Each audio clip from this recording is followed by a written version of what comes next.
Good morning. I was telling Anna that unfortunately I went out to my garden to pick some flowers. You can put them over there. Thank you. Before I came. And as usual, once you get in the garden, you get all caught up deadheading, picking tomatoes. And I was like, oh my gosh, sorry for the time. Anyway, so I'm so glad everybody came today for Anna's Odyssey, which is the last one of the current year. I'm going to just review for those of you who may not be familiar what our format is, and then we'll get right to it. So, what we like to do is let Anna present uninterrupted for as long as she likes 20, 30, 40 minutes is about the top. If you go beyond that, I'll give you the signs. After she has finished speaking, I like to do a moment of silence where we just let her words settle, give everybody a chance to take a few breaths. And then we'll do question and answer. And because this is a YouTube recording, I will ask if you have a question that you raise your hand. I'll bring you the microphone, and that way both the question and the answer can be heard. Anna has no obligation to answer any questions she chooses not to. So, without further ado, Anna Sajovic. Thank you, Beth. Can everybody hear me? Okay. This is my third Odyssey in 34 years, Wow. so not very often, I think. Um, and what I understand an Odyssey to be is how did I get here and why am I here and why does it matter? So you don't get the life story, you just get the Odyssey part. So I wanted to start by just saying that, like possibly like several of you, I did not grow up feeling that the words God or religion really applied to my life. And as a kid, that made me feel a little lost because it seemed like everybody around me used those words and I didn't speak the language. But as I've grown up spiritually, I've felt that the word love has taken the place of those words for me. So, and the more I learn about my own spirituality and being a part of this congregation, I realize that God and religion and love, I can use those interchangeably for myself. So that's the full, if we stop now, that's my odyssey. um, so unlike my friends, Erin, who grew up in this spiritual community for her whole life, or my friend Patty, who was surrounded by a Catholic framework, um, in her early years, I was raised without church, without the words God or a concept of religion, and um, really felt like a blank slate. My mom grew up Presbyterian, but they didn't attend church regularly. She never read the Bible. There wasn't one in our homes, in our apartments or anything, and she never had a talk with me about God or religion. Never heard the words out of her mouth. My father grew up Lutheran, and we didn't have a Bible in the house. We didn't go to church with him. No religious talks, no discussions about God or religion as a child. My mother's parents, Presbyterian, did not go to church regularly. Grandpa Dick did not study the Bible. He didn't have one in his room, and he never spoke of it with me.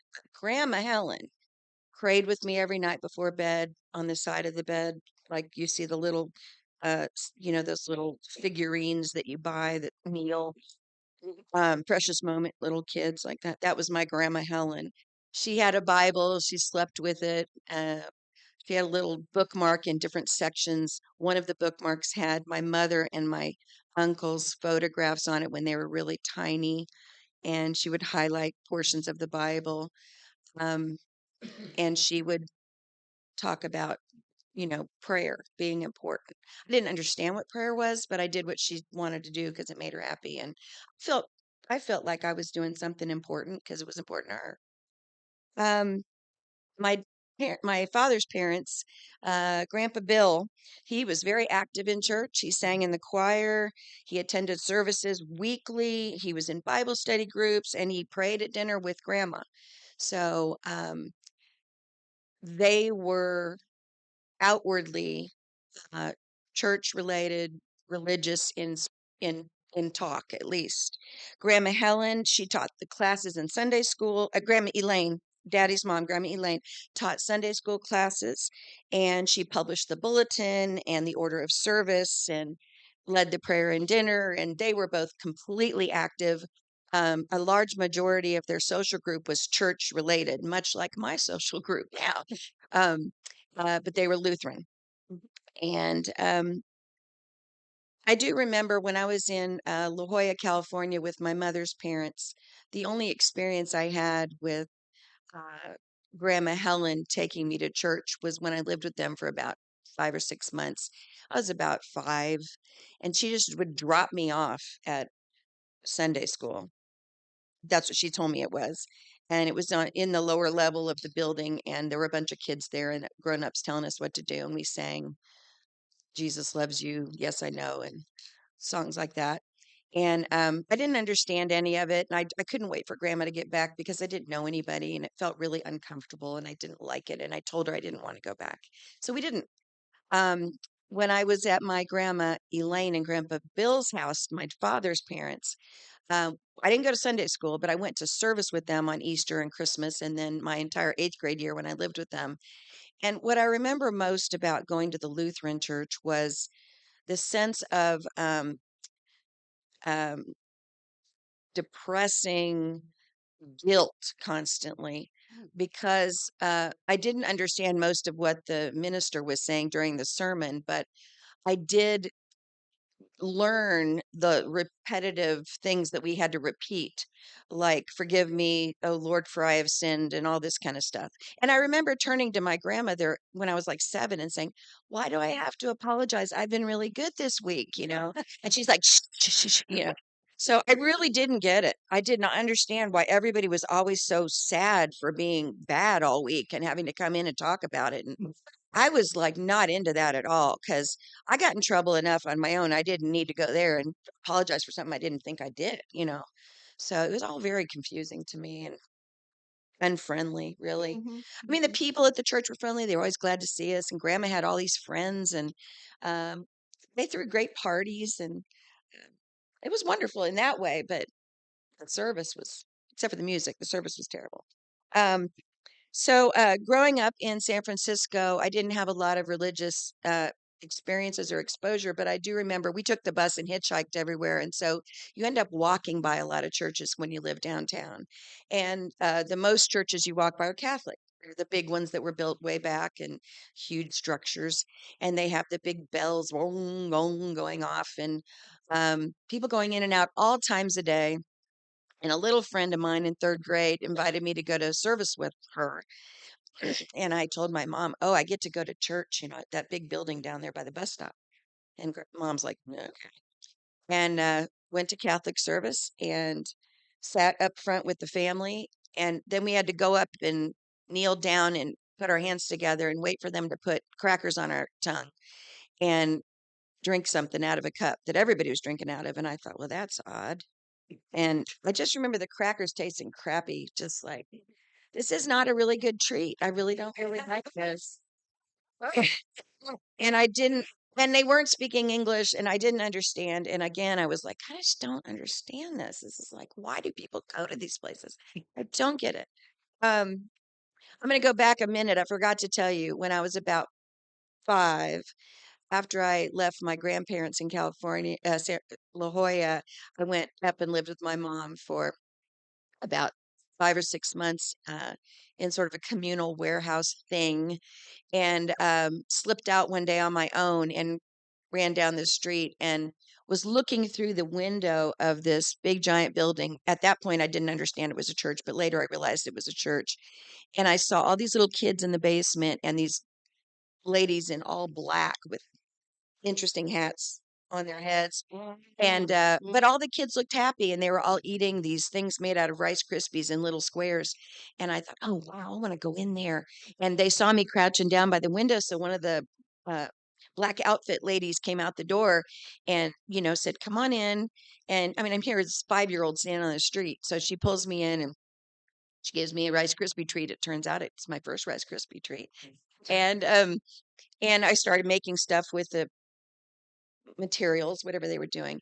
And in retrospect, I'm like, why wasn't she calling somebody to find out why this 5-year-old's standing outside by herself? But in any case, after I ate my treat and made my whatever it was, I left because I was done. That was pretty fun.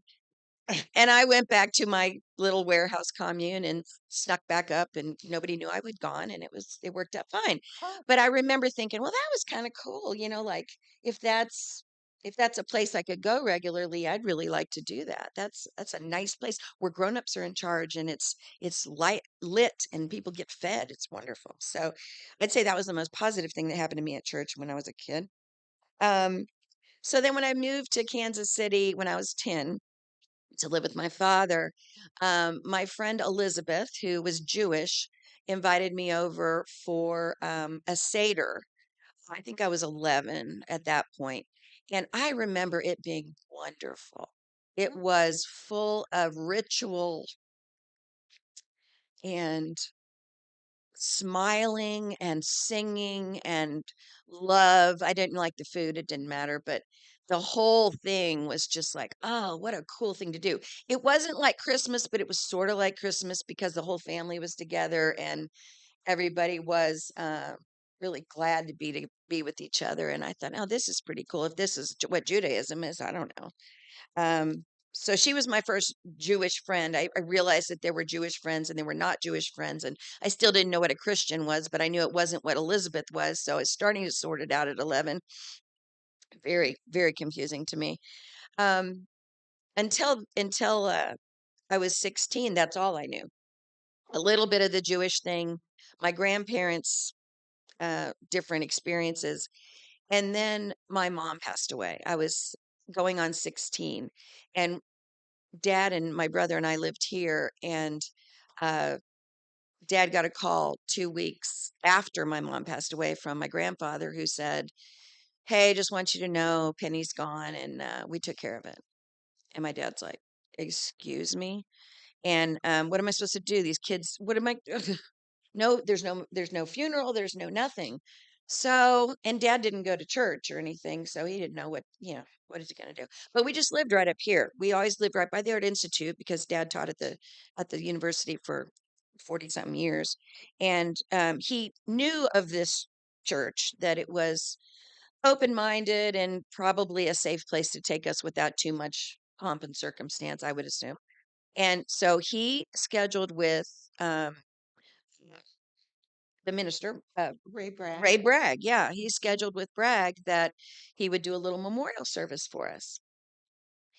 And I didn't know what a memorial service was. I'd never been to one in my life. So, Dad and Aaron and I think it was Dad's girlfriend came, and so we were all sitting in the office, in which, of course, the only churches I've been to are the big Catholic ones, and then the big Lutheran ones with all the stained glass.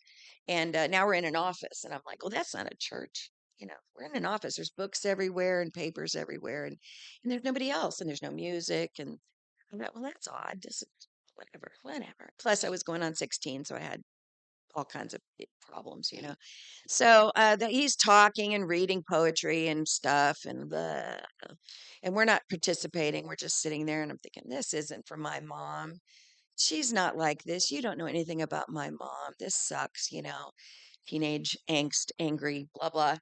And at the end of the service, and I have the packet, the original packet that the minister Bragg gave to my father of all the readings and poems and stuff that he presented for us during that memorial service. I currently have that, and I'm so grateful. But at the end of that service, he started reading something that kind of went like this: to every season, you know, and he started telling us all about there is a time to sow, there is a time to reap, all this stuff. And I'm like, wait a minute, that is a bird song. I know that. this is cool. Okay, this is cool now. He knows my mom. He knows her music. This is awesome. And I was 30 something before somebody told me that was from Ecclesiastes. I had no idea. I never read the Bible, but to me, he had hit it. Like he finally found something that worked for me. So I always had a good feeling about this place. I didn't know him at all, but I knew that somebody cool was doing something cool here and for my mom, who they never met. So that was my first introduction to this building, to this, to the people in this building, and to the possibilities in this building. So went off to college, and that's all I knew. Again, that's all I'm stuck with. And I go off to college, and all of a sudden, a third of the school that I land in. I came from the Kansas, Missouri school district, which was 80 to 85% African American, and then the rest of it was all a mishmash. And I went to college, and it was 95% white and 33% Jewish. So I was in culture shock. And I remember walking into Malincrot Center, which was one of the student centers, and just information tables and tables of young people, Jews for Jesus, atheists for Jesus, Hare Krishnas, atheist. I mean, it was just on and on, all the options. And this wasn't a religious school. This was just Washington University. And I thought, wow, everybody's into their religion stuff. And again, I don't know what, but I know what Jewishness is. I heard of that one, and I know who Jesus is. Apparently, I mean, you kind of get the idea of who he is by then.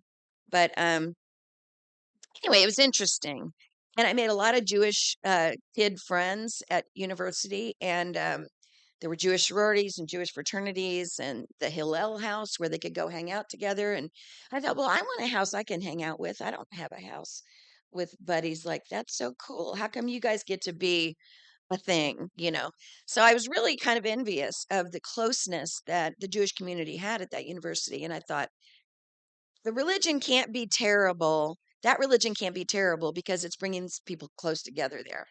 And it really opened my eyes. By senior year, I had met a really good friend and was roommates with her. And Annette, who had grown up UU in the state of Tennessee, which is difficult to imagine those things together, introduced me to the UU church in downtown St. Louis. And uh, she took me to one of the services there. And I walked in, and it was nothing like here. Nothing. And it looks just like the Presbyterian church on the inside. They had how in the old days they used to slide those wooden things in to tell you which songs you were singing? Oh, yeah. I don't know what those are called, but yeah. So they had those slide in wooden numbers, to tell you what song to pull out of the book and all that good stuff. They had all that, what psalms, whatever. They had all that stuff. And I thought, oh, brother, here we go. But she took me there, and they didn't once say the word God or the word Jesus in the service. And I thought, is this really a church? And I didn't really connect it with here at the time, but I did later. And after church, there was a young adults group meeting in the back room where everybody sat in a circle and chatted and shared stories. And I thought, well, that's pretty cool if that's church. And I mean, I'm 20 now, 21, trying to get an idea. And that's what I brought home, was that at the end of all that, I became an adult. And I went into graduate school, no church, nothing going on, and still wondering about how all this connects.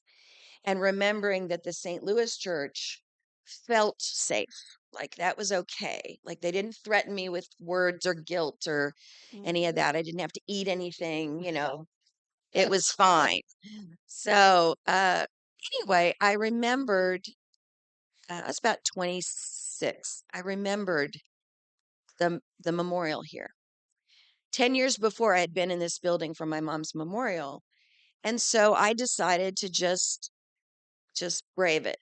And I was finishing my grad school. I was on the verge of starting teaching. I had just changed relationships, dyed my hair red, bought a house. Everything was new. And I thought, I'm going to get a new, s- you know, cohort group. I'm going to figure this out. I'm going to start with that one church where They sang the bird. He read the bird song out loud.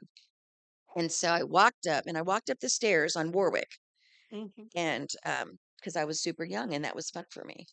I don't go that way anymore. But I walked up the stairs on Warwick and the door opened like this and this gigantic hand came out. And I looked up and it was Abraham Lincoln. And Oh. Abraham Lincoln said, "Welcome to All Souls, Jim Mitchell." And I was like, "Oh." And my hand just disappeared into his fist, it was lovely. And he just kind of guided me in. And I came into the hallway, and there were young people and old people and all kinds of people running around. And then this woman, I don't even know how it happened. I barely got one foot in front of the other. This woman named Karen comes running down the hall because she saw somebody under 50 probably.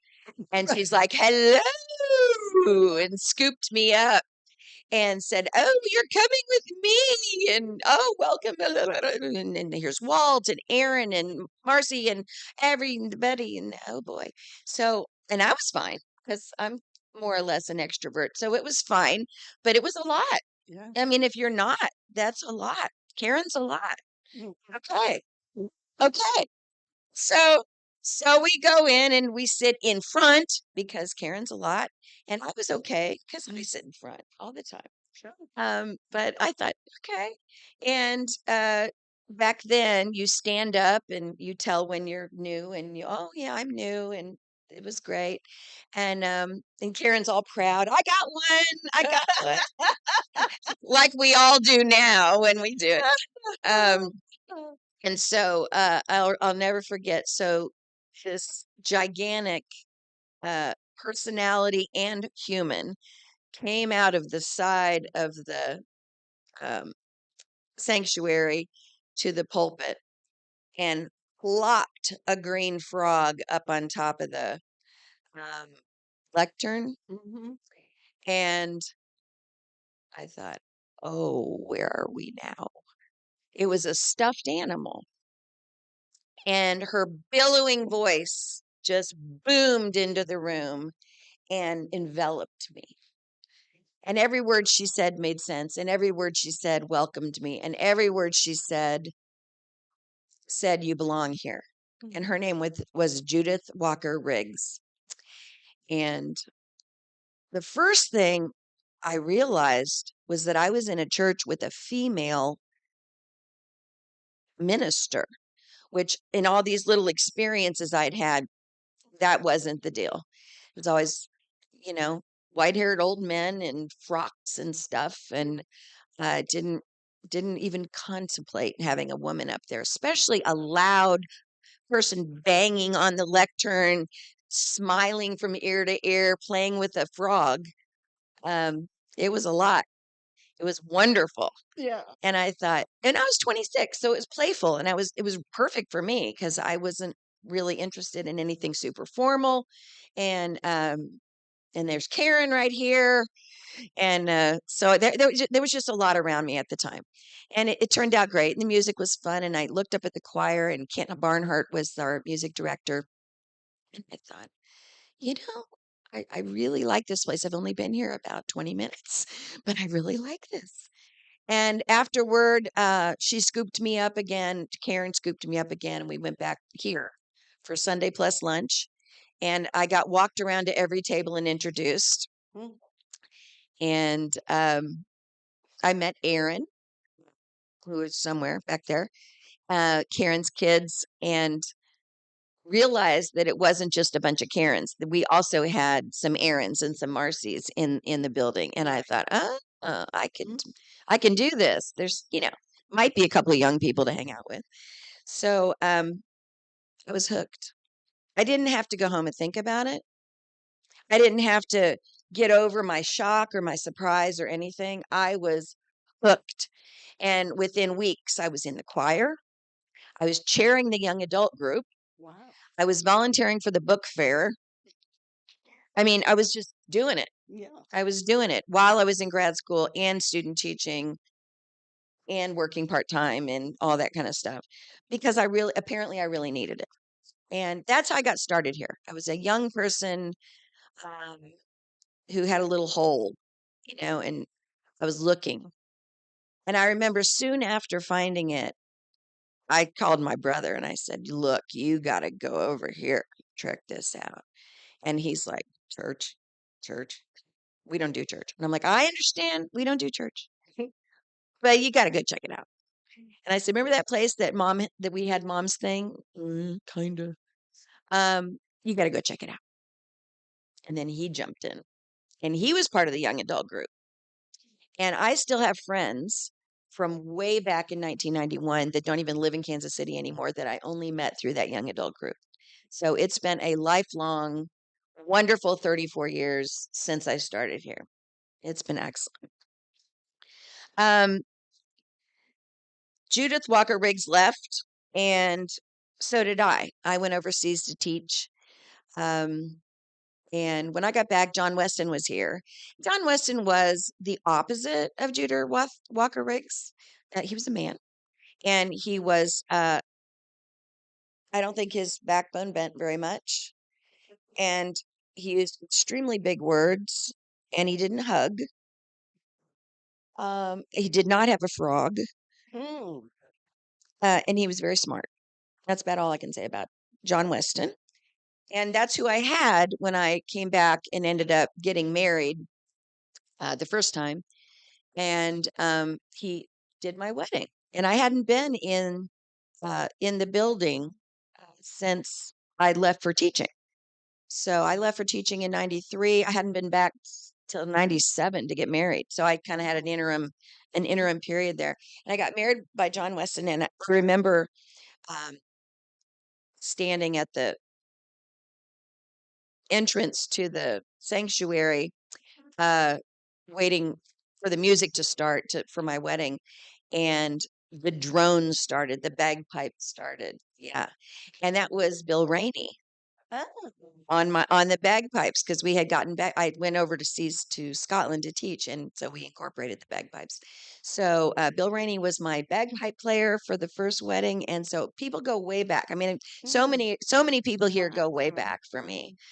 Um, and then, but then I was married, and sometimes when you get married, your partner's not as into it as you are, and maybe you are impressionable, which is, I suppose that's natural, but I didn't go to church much because he didn't approve, or it wasn't his gig, or whatever it was, and I didn't go, and I missed it a lot. And I could have used it in that marriage. Hmm. Yeah, should have come to church. But anyway, didn't come back until the divorce. And I started coming back in '01, '02, when I was on my own again. And Jim Wells was here. Jim Wells, Jim Eller, I got the Wellses in my head. Yeah. No, it's okay. Jim Eller was here. And Jim Eller married my brother and his wife Daphne in 2004. And so the connection across all the ministers has been consistent. And then I uh, fell off for a couple of years again. There were several deaths in the family and in the friends, and came back again in 2006. And I had a few interims and messes to get through, and have been here ever since. So it's been a good 20 years solid that I've been coming on a regular basis. That's the story of getting here. I wanted to share a little bit before I finish about what All Souls and my experience with the UUA has given me, because we both take and receive at church. All of us do, I'm sure. Um, and if you don't, if you're just giving and you don't feel like you're getting anything, you probably won't come back. And if you're just taking and you're not giving anything, you probably won't keep coming back, because giving and taking to me is the magic of this community, is that symbiosis. Um, I kind of organize it as what I got first and then what I give. Okay. So, one of the first things I did was join when I was in my 20s, was join the folk dancing group, Oh, fun. because Louise Baggett was my folk dancing teacher in high school. So I mean, it's only been 8 years since high school. So when I got over here and recognized her, I thought, oh my goodness, of course I'll dance with you. That would be amazing. And Wally Good was my biology teacher, and Betty Hudson was my art teacher. Oh So, my goodness. I thought Yeah. I'm in a good place. When I learned all these great people were part of this community, I thought, all right, good. These are my people. Um, I also uh, regularly went on the canoe trips that Jean Bell would organize. I'm Ah. talking back in the day. Mm. Attended multiple Sunday lunches. Went to all the volunteer fairs so I could find out all the groups I needed to go work for. Went on the women's retreats. Went to every auction I could. I've been to 3 GAs. I went to the New Orleans, the Kansas City, and the Baltimore this year. I was uh, graciously accepted into Midwest Leadership School a few years ago, and that was an incredible experience. I've taken classes on religion, art, racism, and other book studies in this building. And I'm currently rejoining the small group Soul Matters program. And I've collected countless sermons from Judith Walker on cassette tape. Oh. I used to have paper copies of her sermons and a couple of John Weston's, and then currently still scribbling on that little handout we get when you get an idea while Aaron's talking or something. So all of that is what I get from here. Those are what's important to me. But it's also about giving, and I feel like it's important to talk about how we can give here. And I feel like the more I give, the more I get. And I'm not just saying that. I'm saying literally, like when I pour myself into it, I fill up. It's a weird um sensation. It doesn't seem rational that when you would pour out, you would get more, but I do. So I want to tell you about how that works for me. Um, Being the young adult chair was great because it was one of the first uh, leadership positions I ever had. I mean, I'd just been through high school and college. I hadn't really run anything. Um, I mean, in college I did a couple things, but anyway, that was great.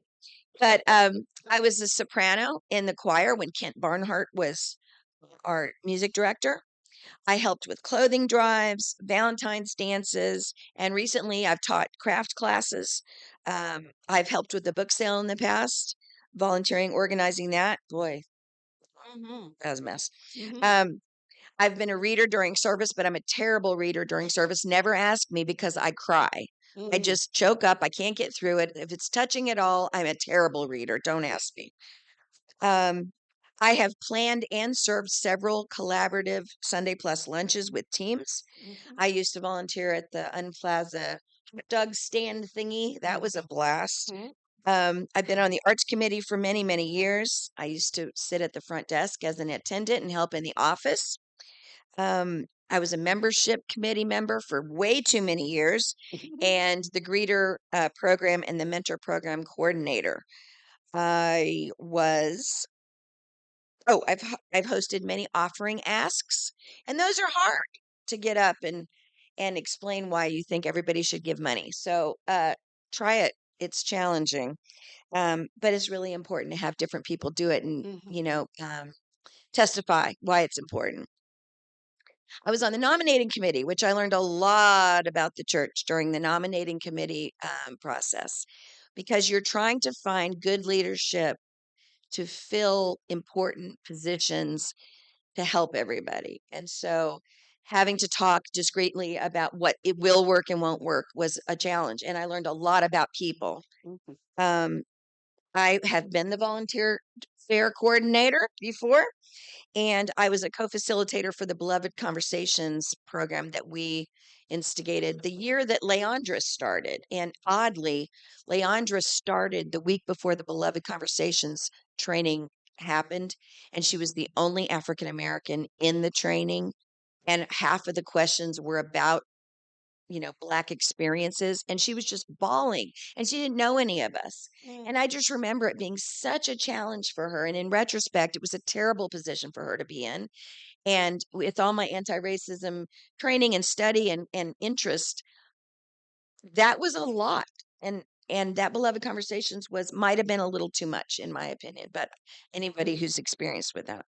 During COVID, I taught craft classes over the Zoom, and Mm. I led game clubs over the Zoom. You were in one of the game Yes, club. You yeah. were in the game club. Mhm. I was on the eighth principal adoption team with Kathy and worked for a couple 3 years trying to talk about why it's important to continue to evolve as a principled congregation. I'm a legacy giving contributor, so I have the church in my will and recommend you look into the legacy program. I have been on the board for a combination of 10 years at least over my experiences. And this coming spring, I will be leading a class on anti racism that anybody's welcome to join. Um, in closing, All Souls has added belonging and friendships and safety, enrichment, and knowledge to my life. The church has guided me through and across my 4 decades of life here with consistency and light. It is an outlet where I share my passions and interests with other people. I find purpose here, I find meaning here, and I thrive. And I thrive as a member of this congregation. Thank you so much.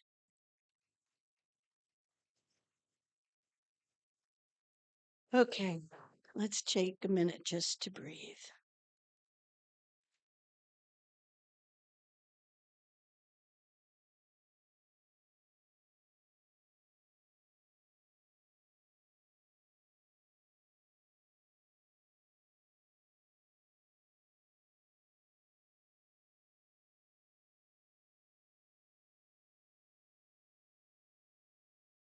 Okay, and as George is passing the collection plate, I'm going to ask anybody with a question to raise your hand, and I'll get you in the order that I see you, or just, arbitrarily decide it's you next. I was wondering what subject you studied in college and went to Scotland to share over there, Thank you. learn over there. Thank you. My undergraduate degree is a double major of sociology and African American studies with minors in Spanish and art history. So you can imagine my dad's like, what are we doing here? What? So I went to grad school because the only job I could find that after all that was real estate. So I put myself through grad school on my real estate and loans, and I studied teaching at UMKC and got my master's in curriculum and instruction, elementary education. So when I went to Scotland and we taught in Aberdeen, Scotland, and I taught in Barcelona, Spain as elementary teachers. I was a sixth grade teacher in Scotland and a second grade teacher in Spain to American curriculums. In Scotland, it was mostly American students from New Orleans, Louisiana, and Texas. Their families were involved in the oil business on the North Sea. And then in Barcelona, international students. I had like 11 different nationalities in my classroom and about 8 different languages. Um, in Barcelona, I taught mostly dignitaries and, you know, Planet Hollywood owner daughters and stuff like that. High school and college. I had that minor in Spanish in college, but it didn't come back till I was immersed in Barcelona again. And my roommate was fluent, so she forced me to practice.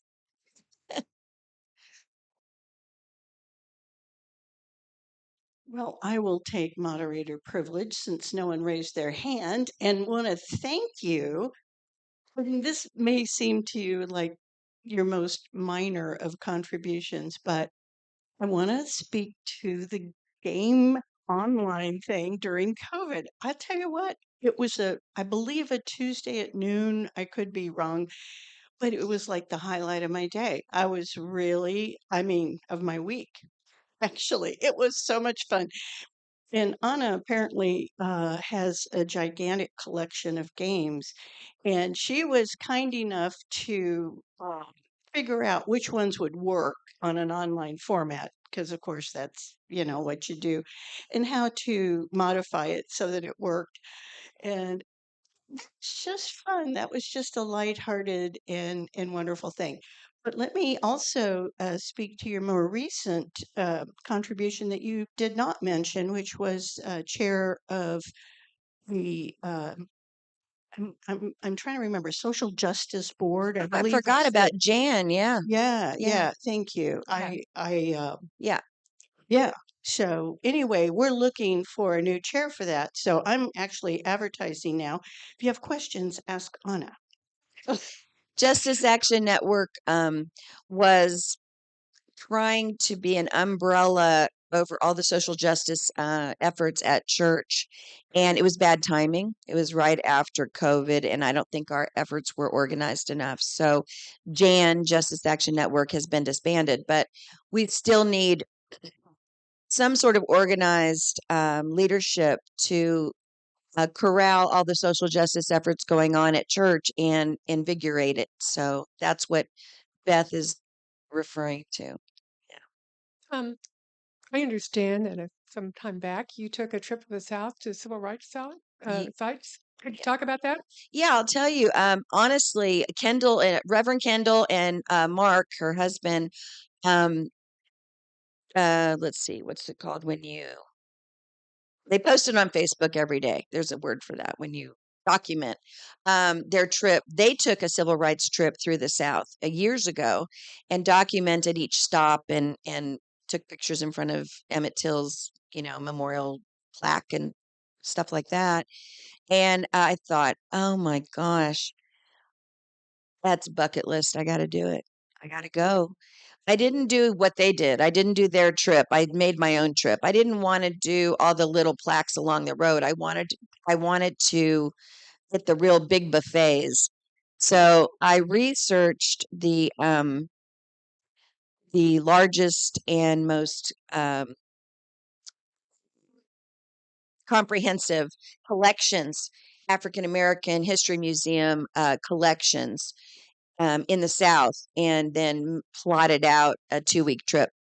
One girlfriend flew down here from Chicago, and then we drove to Atlanta and started at the Martin Luther King Jr. Center and met the other girlfriend. So the three of us, two of my college girls, and I drove around, and we went through, I think, 7 or 8 states, and stopped every other night for 2 weeks, and did at least 7 major museums or sites. Um, and I mean, I could list them, but I'm sure you guys can find them yourselves. What I will say is that the surprising parts were that the Martin Luther King Jr. in Atlanta was not the best one, in my opinion, although I don't want you to miss it just because I'm talking to you. But I would recommend Jackson, Mississippi, which I don't know if anybody's even been to Jackson, Mississippi, but I will tell you that their center is wonderful. It is incredibly curated. The volunteers and paid people that work there are incredibly helpful. Um, they're younger, so they're communicating it in a way that is proactive. They're talking about the collection, which is old information. Most of it's old information, but they're talking about it in a proactive way about today's actions, today's works. So Jackson, Mississippi, highlight. I will say that. The other one is Montgomery, Alabama, and in Montgomery, Alabama, the culminating part. I'm going to plug my class now. Please, uh, please. my anti-racism class that starts in February of 26 will culminate as a trip in April to Montgomery, Alabama. There is enough to do in Montgomery, Alabama to fill an entire week, but we're going to try to do it in 3 days. The EJI Center, the Equal Justice Initiative, started by Brian Stevenson, who was the speaker in 2017 at GA, which was my first GA, where I got turned on to the whole idea. Brian Stevenson started EJI in Montgomery, Alabama, and he has an incredible history museum there that goes all the way from African enslavement to current incarceration trends. And I see David nodding his head, so you must have you've been there. I think we've talked about that. Yeah, that's a you can't miss it. You just can't miss that. You got to go to Montgomery.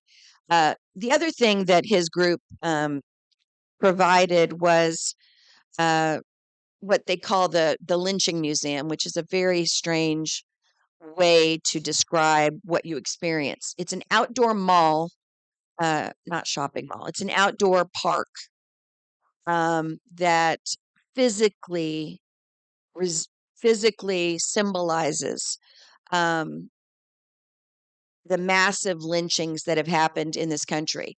Um, and they happened in just a few hundred years, but it sprawls over several acres.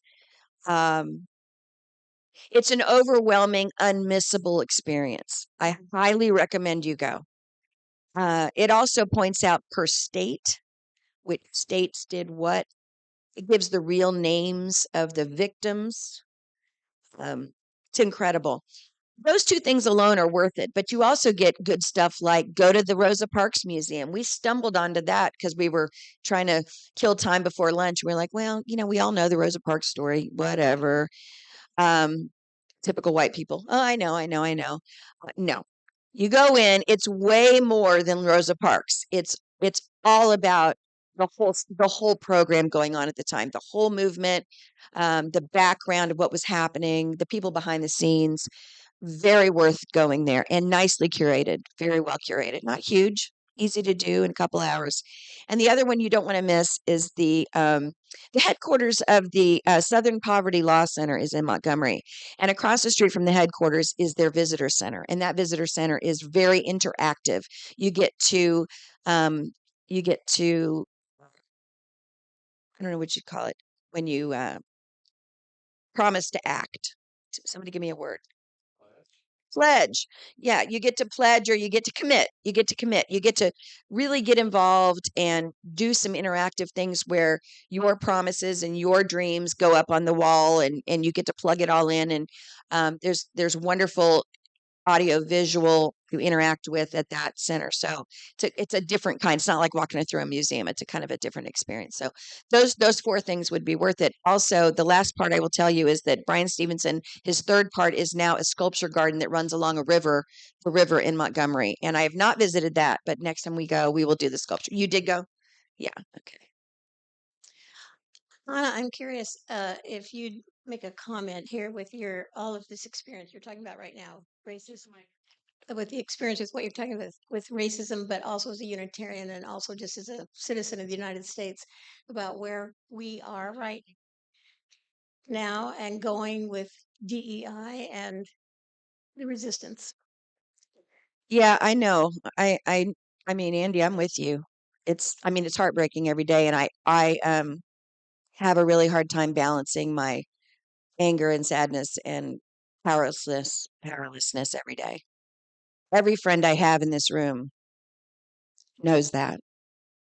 And the day after the election, which wasn't the beginning of the problem, but it was sort of a black day in my head. Um, I didn't know what to do, so I had to do something. So I just started a new Facebook page called the Casey Resistance because I had to have a place to put my feelings about this and my what we're gonna do about it. Wasn't also on my Facebook page where I put my cat pictures. Um, so that has helped, and there are about 100 people on there, and we only post things that people are doing to help out and change things or encouraging words because we don't want to complain and we don't want to post all the negative doomsday stuff. So that's one way I've coped with it is have an outlet like that where I can come together with other people that are having the same stress, the same need for an outlet. And there's been a lot of people going to marches and stuff, I think, because they see stuff online. So that helps. Um, Personally, with the DEI stuff, I have so little power, but my husband Chuck and I have decided we don't shop at certain places anymore. We try to pay attention. I look online, and I look up a company before I order from them to determine whether they do or don't support what's going on. It's a little thing, but my dollars are one way I speak in this country. So I choose to do that. Teaching the class in spring is a cathartic, soothing way to uh, heal, to try to work with other white folks and keep the ball rolling, keep growing as people, keep improving as anti-racists, and let's keep doing the best we can. And Kathy's actually co-teaching with me. Kathy and I are going to have this class together. I said my class, but I mean, we are partnering to do this. Um, I think I think I know that I don't know about anyone else. I need to be actively doing something that makes me feel like I'm taking a step forward, because otherwise I feel like we're drowning. And I know what you're referring to. And my answer is don't drown. My answer is swim like hell, find an outlet, and pour yourself into it. That's what I'm trying to do. I don't know if that answered your question. I can't really tell. We're losing ground, holding, or if we're actually making some progress these days. I judge it by myself. I'm holding ground. I'm making progress. And if I'm holding ground and I'm making progress, and you're holding ground and you're making progress, and some of us are, and that means that the whole thing isn't going down. I got an interruption here. If somebody's left their car running in the parking lot, it's a Subaru. It's still running. So it's Subaru. blue Subaru.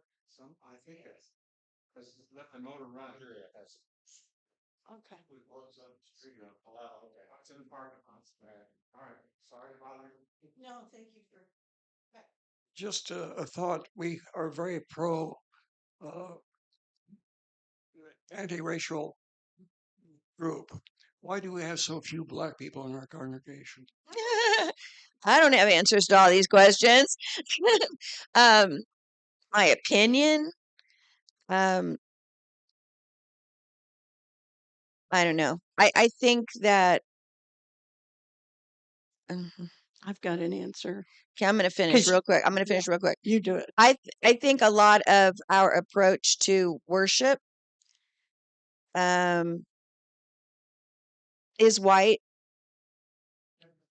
Um, I think that we need to keep working on not saying you're welcome here if you can fit in with us. Instead, say you're welcome here. Show us what you're all about. Teach us something. Because I feel like we say we're welcoming, but we also provide a very specific framework of what that means. This is how we do things here. And if you're not willing to move the furniture around for other people, then you're really not welcoming. So I'm not saying we're doing a whole bunch wrong. I love this church, but I also think it does exclude a lot of people that do things. Their paradigms are real different. And we would have to have a much more varied music selection, worship style. There's just a lot of things that would have to be a little different, in my opinion. Well, I think you answered the question earlier when you discussed Leandra's experience in that group. So, I mean, I think it would be almost overwhelming to be the only Black person in the room who's speaking to that experience. And just sort of everybody turns to you and is waiting for what you have to say. It's just that's uncomfortable in the extreme. And actually, uh, having spoken to Connie Brown, that was her experience, is that everybody just sort of glommed onto her rather than doing their own work. They kind of wanted her to tell them what to do. And that's obviously difficult. But that's my answer. But you had given that answer. I didn't know anything about the class you described until you talked about it today. We have maybe 4 minutes. I'm going to suggest no more questions, just a round of applause for our presenter. Thanks for coming. And I do want to say, if any of you have not done your Odyssey for 10 years or more, or if you have something that you would like to share, please come talk to me because I'll sign you up for next year. Thanks again, Audrey. Thank you. Thanks for everybody for coming.